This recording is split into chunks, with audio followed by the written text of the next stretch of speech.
Formula ఈ car రేస్కి సంబంధించి ACB విచారణకు ఈరోజు కేటీఆర్ వెళ్ళాలి, బట్ న్యాయవాదులతో వెళ్తాను అన్నారు, అక్కడ కుదరదని చెప్పారు. యాక్చువల్గా లా ప్రొవిజన్ అనేది ఎలా ఉందండి? అంటే తీసుకుపోకూడదని ఎక్కడా లేదు. అయితే ఒకవేళ ఆబ్జెక్షన్ చేసినట్టయితే కోర్టు పోయి డైరెక్షన్ తెచ్చుకోవచ్చు. ఓకే, ఎవరు కేటీఆర్ గారు లాయర్ ద్వారా ఎంక్వైరీ జరపాలి. ఎందుకంటే నేను వాళ్ళని నమ్మడం లేదు. ఇంతకుముందు మా ఎమ్మెల్యే నరేందర్ రెడ్డి విషయంలో ఆయన అనని మాటలను కూడా అన్నట్టుగా స్టేట్మెంట్ రికార్డ్ చేసి ప్రెస్కి ఇచ్చారు. దానివల్ల ఎంక్వైరీ తర్వాత జరుగుతుంది. ముందేంటంటే అప్రతిష్ట పాలవుతారు. కేటీఆర్ ఇన్వాల్వ్మెంట్ ఉన్నది అన్నట్టుగా నరేందర్ రెడ్డితో స్టేట్మెంట్ నరేందర్ రెడ్డి ఒప్పుకున్నాడు అని. కాబట్టి ఆ సంతకాలు ఎక్కడ లేకున్నా కూడా సంతకాలు చేసినా కూడా చెల్లవు. అవి పోలీసుల ముందు ఇచ్చే ఏ కన్ఫెషన్ కూడా లీగాలిటీ ఉండదు. బట్ వాళ్ళు ఈ రకంగా రేపు ఎవరన్నా మీడియా వాళ్ళు పోయి కేటీఆర్ను విచారించారు, ఏం చెప్పారు అన్నప్పుడు ఈయన అన్నని మాటల్ని కూడా అన్నట్టుగా వాళ్ళు చెప్పొచ్చు. వాళ్ళ పోలీసులది కూడా ఎట్లుందంటే మింగలేని కక్కలేని పరిస్థితే ఉన్నది. ఎందుకంటే పైనుంచి వాళ్ళ మీద ఉన్న ఒత్తిళ్ళు అలాంటివి. కొంతమంది పూర్తిగా అంటే తమ బాధ్యతలను ఎలా నిర్వహించాలనే దాని పట్ల కూడా ముఖ్యమంత్రి ఏది చెప్తా చేద్దాం మనకేందన్నట్టుగా వాళ్ళు వ్యవహరిస్తున్నారు. కాబట్టి పోలీసులను ఆయన నేను నమ్మను, నాకు లాయర్ ఉండాల్సిందే అని చెప్పి పట్టుబట్టాడు. అయితే పర్టికులర్ కేసు టు కేసు మనం చూసినట్టయితే ఈ కేసులో అసలు విచారణే అనవసరం. ఎందుకంటే కేటీఆర్ ఆయన ఒక సంతకం పెట్టాడు తప్ప ఫైల్ అంతా నడిపించింది అరవింద్ కుమార్ గారు, ప్రిన్సిపల్ సెక్రటరీ. డిపార్ట్మెంట్ ఇన్వాల్వ్మెంట్ ఉంది. అక్కడ ఎక్కడ కూడా మనీ కేటీఆర్ అకౌంట్లలోకి రాలేదు. డాక్యుమెంటరీ ప్రూఫ్స్ అన్నీ కూడా గవర్నమెంట్ దగ్గరనే ఉన్నాయి. ఏ చిన్న కాగితం కూడా కేటీఆర్ పెట్టుకోలేదు, అవసరం కూడా లేదు ఆయనకి. ఇదంతా ఫైల్ ట్రాన్సాక్షన్స్ అన్నీ కూడా గవర్నమెంట్లో ఉన్నప్పుడు, హెచ్ఎండిఏలోనే అన్నీ ఉన్నప్పుడు ఎందుకు విచారించాలి? అలా అవినీతి నిరోధక శాఖ ఇన్వాల్వ్మెంటే అవసరం లేదు. ఈ విషయాలన్నిటి మీద మీడియాలో జరిగిన చర్చ కంటే 10 రెట్లు ఎక్కువగా హైకోర్టులో జరిగింది. జరిగినప్పుడు ఏసీబీ అనేక సార్లు వాళ్ళు సమయం తీసుకొని వాళ్ళు చెప్పాల్సిన విషయాలన్నీ, అడగాల్సిన విషయాలన్నీ హైకోర్టులో వాళ్ళు చెప్పారు. డిఫెన్స్ లాయర్గా కేటీఆర్ గారు అడ్వకేట్ కూడా సుప్రీంకోర్టు నుంచి కూడా వచ్చి మీరు రకంగా అరాజ్ చేసినట్టయితే ప్రతి సంతకాన్ని సస్పెక్ట్ చేయొచ్చు, రిలీజ్ చేసిన ప్రతి ఫండ్ను దీని వెనకాల ఏమన్నా అవినీతి కోణం ఉందేమో అని చెప్పి అనుమానపడే అవకాశం ఉంటుంది. ఇట్లా చేస్తే కనుక ఏ మంత్రి పనిచేయలేడు, ఏ మంత్రి సంతకం పెట్టలేడు, ఇదేం ప్రాక్టీస్ అని చెప్పేసి ఆయన తిట్టిపోయింది వచ్చి. ఇవాళ ఆర్గ్యుమెంట్స్ అన్నీ అయిపోయినాయి. కొత్తగా ఏసీబీ అడిగేదేం లేదు, డిఫెన్స్ లాయర్ చెప్పాల్సిందేం లేదు. రిజర్వ్ ఉంది, ఆర్డర్ పెండింగ్ లేదు, ఓన్లీ రిజర్వ్ ఫర్ జడ్జిమెంటే ఉంది. మరి అటువంటప్పుడు ఇంకా ఏం అడిగేది ఉంది? ఒకవేళ అడగదలుచుకుంటే ఎందుకు వాళ్ళు లాయర్ని అలౌ చేయకూడదు? లాయర్ ఉంటే వాళ్ళకు వచ్చిన ఇబ్బంది ఏంది? రికార్డ్స్ తెమ్మన్నారు, రికార్డ్స్ ఆయన దగ్గర ఏముంటాయి? కాబట్టి ఒక మాలిఫైడ్ ఇంటెన్షన్, ఒక దురుద్దేశపూరితమైన పాత్ర ఇవాళ ఏసీబీది కనబడతా ఉన్నది. దీని వెనకాల లాయర్స్ను కూర్చోబెట్టి వాళ్ళ ముందరనే క్వశ్చన్స్ అడగచ్చు, ఇబ్బంది ఏముంటుంది అందులో? ఇదేమన్నా సీరియస్ క్రైమా, అఫెన్సా? ప్రొసీజరల్ ల్యాప్సెస్ ఉన్నాయనేది మాత్రం వాస్తవం. దానికి ఎక్స్ప్లెనేషన్ ఇవ్వడానికి హైకోర్టులోనైనా ఇచ్చారు, ఇక్కడ కూడా ఇవ్వడానికి ఆయన ఎప్పుడు వెనుకపోడు. ప్రొసీజరల్ ల్యాప్సెస్ విషయంలో లాయర్ పక్కన ఉండడం వల్ల కొంత ఆ ప్రొసీజర్ గురించి వాటి గురించి కన్సల్ట్ చేయడానికి అవకాశం ఉంటుంది. ఇప్పుడు సెంట్రల్ గవర్నమెంట్ అనుమతి ఎక్కడ తీసుకోవాలి, దాన్ని తీసుకోనందువల్ల దానికి ఉండే ప్రొవిజన్స్ ఏంటి? అది క్రిమినల్ అఫెన్స్ అవుతుందా, లేకుంటే ఏమన్నా పెనాల్టీ కట్టాలనా? ఇప్పుడు రిజర్వ్ బ్యాంక్ ఏమి ఇంపోజ్ చేస్తుంది వాళ్ళ పర్మిషన్ తీసుకోనందుకు? ఇటువంటి గవర్నమెంట్ సంబంధించిన అంశాల మీద ఇప్పుడు వ్యక్తిగతంగా పర్సనల్ కేసు ఏదన్నా కేటీఆర్ మీద ఉందనుకోండి ఐపీసీ కింద, అప్పుడు లాయర్ అవసరం లేదు. ఒకవేళ లాయర్ని ఆయన తెచ్చుకోదలుచుకుంటే కోర్టు పర్మిషన్తో తెచ్చుకుంటాడు. ఇది గవర్నమెంట్కి సంబంధించిన అంశాలు కదా, వాటిల్లో ఇబ్బంది ఏముంది? ఒక మాజీ మంత్రిని ప్రొసీజర్ సంబంధించిన అంశాలు ఏసీబీ అడగాలనుకున్నప్పుడు లాయర్ ఉంటే వాళ్ళకు వచ్చిన ఇబ్బంది ఏంది? నెక్స్ట్ ఈడీ విచారణ కూడా ఉన్నట్టుంది, అది కూడా రేపు 7వ తారీఖే ఉన్నది. బట్ ఆయన మరి సమయం తీసుకుంటాడా లేకుంటే పోతాడా అనేది తెలియదు. బట్ ఈడీ ఇన్వాల్వ్మెంట్ కూడా అవసరం లేదు ఇక్కడ. వాళ్ళకి ఏమన్నా పీస్ ఆఫ్ ఎవిడెన్స్ దొరికింది అనుకోండి, ఫలానా అకౌంట్లో కిక్ బ్యాక్స్ పడ్డాయి, లేకపోతే దాన్ని ఏమంటారు, అది రాజశేఖర రెడ్డి గారు అప్పుడు క్విట్ క్విడ్ ప్రోకో జరిగినట్టుగా ఏదన్నా ఒక బెనిఫిట్. ఇక్కడ ఏంటంటే ఇప్పుడు ఆ రోజుల్లో అరవిందో వాళ్ళకు ఇంకొకరికో స్థలాలు ఇచ్చారు. ఇన్ రిటర్న్ ఏంటంటే వీళ్ళకి సంబంధించిన ఒక దానిలో షేర్స్ కొన్నారు వాళ్ళు. ఇట్లాంటి క్విడ్ ప్రోకో ఏమైనా దొరికింది అనుకోండి, ఈడీ ఇన్వాల్వ్ కావచ్చు. కానీ అది కూడా లేదు, మనీ లాండరింగ్కి అవకాశమే లేదు కదా.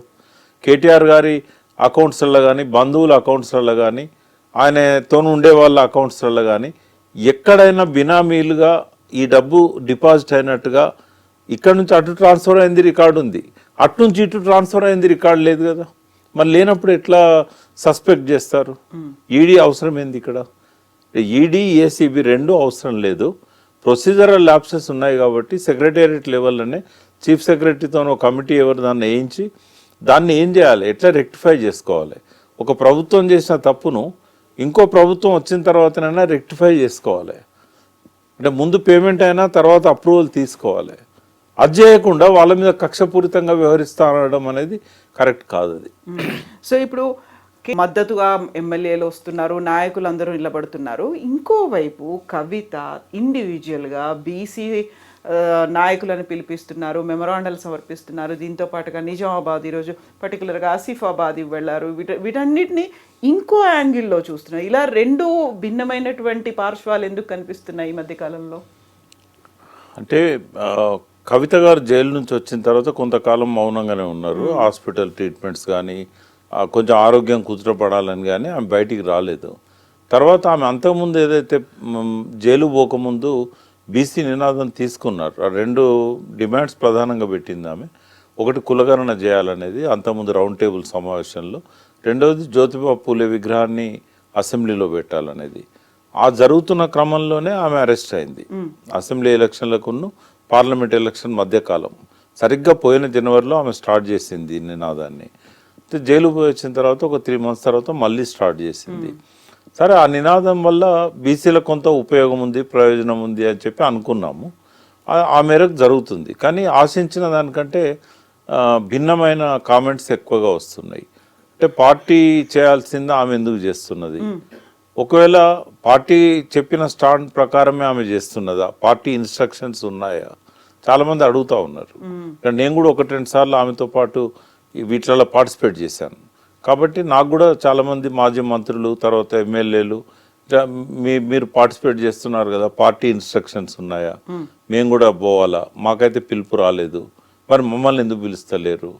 అంటే పర్టికులర్గా మొన్న మద్రాస్కి పార్టీ తరఫున ఒక డెలిగేషన్, అంటే మాలాంటి వాళ్ళని కూడా అందులో ఇంక్లూడ్ చేశారు. ఎందుకంటే బీసీ ఇంటెలెక్చువల్స్ కూడా ఉండాలి అని అన్నప్పుడు కొంతమంది నాలాంటి వాళ్ళని కూడా అందులో పెట్టారు, పార్టీలో లేకపోయినా కూడా. తర్వాత పార్టీలో ఉన్న ప్రముఖులంతా వచ్చారు. ఉదాహరణకు మత్స్వనాచారి గారు కౌన్సిల్లో ఇవాళ ప్రతిపక్ష నాయకుడు, ఆయనతో పాటుగా మాజీ కౌన్సిల్ చైర్మన్ స్వామి గౌడ్ గారు వచ్చారు, మాజీ మంత్రులు శ్రీనివాస్ గౌడ్ వీళ్ళు వచ్చారు. సో ఒక రౌండు తమిళనాడు పోయి అధ్యయనం చేసి రావడం జరిగింది. జరిగిన తర్వాత మళ్ళీ కంటిన్యూషన్ లేదు. అంటే వచ్చిన తర్వాత మళ్ళీ మేమంతా సమావేశమై ఒక రిపోర్ట్ కూడా ఇవ్వడం జరిగింది.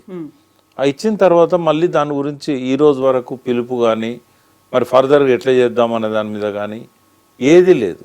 ఎందుకు అని అంటే అక్కడ ఒక పెద్ద బీసీ ఉద్యమం వచ్చింది. బీసీ ఉద్యమం అనే దానికంటే బ్రాహ్మణ వ్యతిరేక ఉద్యమం వచ్చింది అక్కడ, పెరియార్ రామస్వామి నాయకర్ ఆధ్వర్యంలో. అంటే మేము తీసుకున్న స్టడీ కూడా ఏంటంటే, సామాజికంగా అట్లాంటి ఉద్యమాలు లేకుండా ఆ చైతన్యం పెరగదు, రాజకీయ శక్తిగా మలచలేము. అయితే మరి పార్టీ ఏమన్నా ఇప్పుడు ఈ బీసీ వాదాన్ని ఎత్తుకున్నట్టయితే వీళ్ళల్లో పోలరైజేషన్ వచ్చి ఒక రాజకీయ శక్తిగా ఏర్పడతారేమో, ఆ పెరియార్ రామస్వామి నాయకర్ యొక్క ఇన్స్పిరేషన్తో. అక్కడ ఏ రిజర్వేషన్ అడగకుండానే సింగిల్ డిజిట్లో ఎమ్మెల్యేలు అప్పర్ క్యాస్ట్ నుంచి ఎన్నికయ్యారు. మొత్తం ఎమ్మెల్యేలు బీసీలు, ఎస్సీలు, ఎస్టీలే తమిళనాడులో. ఆడేం రిజర్వేషన్ డిమాండే లేదు. ఎందుకు అంటే ఆ స్థాయిలో ఇప్పుడు అప్పర్ క్యాస్ట్ వాళ్ళే మాకు ఎన్ని సీట్లు ఇస్తారని వీళ్ళని అడుక్కోవాల్సిన పరిస్థితి వచ్చింది. ఇంకా కరుణానిధి కానీ, స్టాలిన్ కానీ వీళ్ళంతా కూడా ఏంటంటే బీసీ డామినేటింగ్ పార్టీ కదా డిఎంకే. కాబట్టి అటువంటి పరిస్థితి ఎక్కడ వస్తుందో ఇక్కడ అని వెనుకపోయినలేమో అని నేనైతే అనుకుంటున్నా. ఖచ్చితంగా నాకు పార్టీ మీద ఆక్షేపణ ఉంది. ఎందుకు అంటే మీరు ఒకసారి ఎత్తుకున్నారు, ఎత్తుకున్న దాన్ని కొనసాగనియట్లేదు. అధ్యయనం చేసి వచ్చిన తర్వాత రిపోర్ట్ ఇచ్చినాక సైలెంట్గా ఉన్నారు. మరి బీసీలు ఎటుపోవాలి? మరి పోనీ కవిత గారు తీసుకునే నిర్ణయాన్ని పార్టీ సపోర్ట్ చేసినట్టయితే పార్టీ నాయకులను ఎందుకని ఇన్వాల్వ్ చేయట్లేదు? పార్టీలకు అతీతంగా ఆమె బీసీ ఉద్యమాన్ని నిర్మించాలనుకున్నా కూడా ప్రతి బీసీ ఏ పార్టీలో ఉన్నా కూడా అటెండ్ కావడంలో నష్టమేం లేదు. బట్ ఆమె దగ్గర నుంచి వాళ్ళకి పిలుపు పోవడం లేదు. సో ఇవన్నీ అనుమానాల వల్ల సో తను కవిత ఇండివిజువల్ గానే చేస్తున్నారా, పార్టీ సపోర్ట్ ఉందా, కనీసం అనుమతైనా తీసుకున్నారా లేదా, ఇక్కడ ఉన్నటువంటి బీసీ లీడర్లందరూ ఏం చెయ్యాలి? మీ ద్వారా నేను చెప్పాలనుకున్నది ఏంటంటే ఆమెకు పార్టీ ఇన్స్ట్రక్షన్స్ లేవు, పార్టీ దాన్ని ఎత్తుకోలేదు, ఆమె నువ్వు పోయి కండక్ట్ చేయమని చెప్పలేదు. అది ఆమె వ్యక్తిగతంగా చేస్తున్నది. జాగృతి అప్పుడు ఎట్లా చేసిందో బీసీ నినాదంతో జ్యోతిబాపులే విగ్రహం పెట్టాలన్నా, లేకుంటే కులగణన విషయంలో ఆమె ఇన్వాల్వ్మెంట్ అయినా, ఈ రోజు పెట్టే మీటింగ్స్ అయినా కూడా ఆమెకున్న జాగృతి అనుభవం రీత్యా ఆమె తీసుకుంటున్నదే కానీ పార్టీ అయితే అఫీషియల్గా ఎటువంటి ప్రకటన చేయలేదు. పార్టీ నాయకుల్లో ఆ గందరగోళం ఉన్నదంటేనే పార్టీ నుంచి వాళ్ళకి ఎటువంటి ఇన్స్ట్రక్షన్స్ లేవని.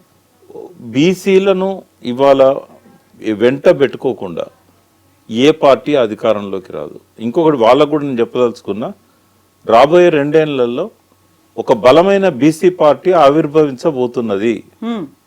ఆ పార్టీ వచ్చిన తర్వాత ఆ పార్టీతో పొత్తు కలవకుండా ఏ పార్టీ అధికారంలోకి రాదు. సో ఇప్పుడు బీఆర్ఎస్ కి కూడా అనివార్యమైన పరిస్థితి.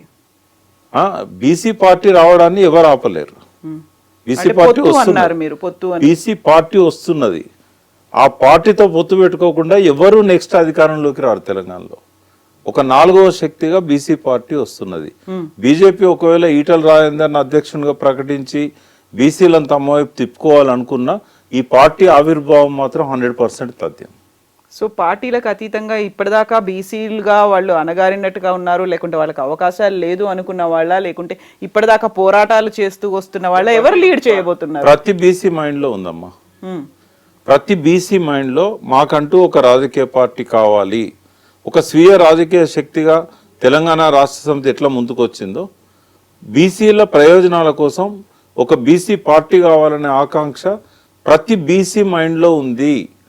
అది రాజకీయాలలో ఉన్న బీసీలలో ఉంది, బయట ఉన్న బీసీలలో ఉంది, రాజకీయంగా అనగదొక్కబడ్డ బీసీలలో ఉంది, పార్టీల నిరాదరణకు గురవుతున్న బీసీలలో ఉంది, విద్యార్థులలో ఉంది, యూత్లో ఉంది, గ్రామాలలో ఉన్న స్థానిక సంస్థలలో ఉన్న ప్రజాప్రతినిధులలో కూడా ఈ వాదన ఉంది. ఒక్కసారి ఆ బీసీ పార్టీ స్టార్ట్ అయిందంటే దాన్ని ఆపడం కానీ ఎవరి తరం కాదు. బట్ బీసీలు తమంతా తాముగా అధికారంలోకి వస్తారంటే ఈ టర్మ్ సాధ్యం కాకపోవచ్చు. బట్ వాళ్ళు ఒకసారి పార్టీ రాజకీయ శక్తిగా ఎదిగిన తర్వాత వాళ్ళను కాకుండా ఎవరు కూడా ఎలక్షన్లలో అధికారాన్ని చేజిక్కించుకోలేరు. అలయన్స్ అన్న పెట్టుకోవాలి, లేదా గెలిచిన తర్వాత కొన్ని సీట్లు గెలిచినా కూడా వాళ్ళ పోస్ట్ ఎలక్షన్ అలయన్స్ అయినా కావాలి. అది రాబోయే రోజుల్లో జరగబోయేది. ఇక్కడ 4వ శక్తిగా బీసీ పార్టీ ఖచ్చితంగా వస్తుంది.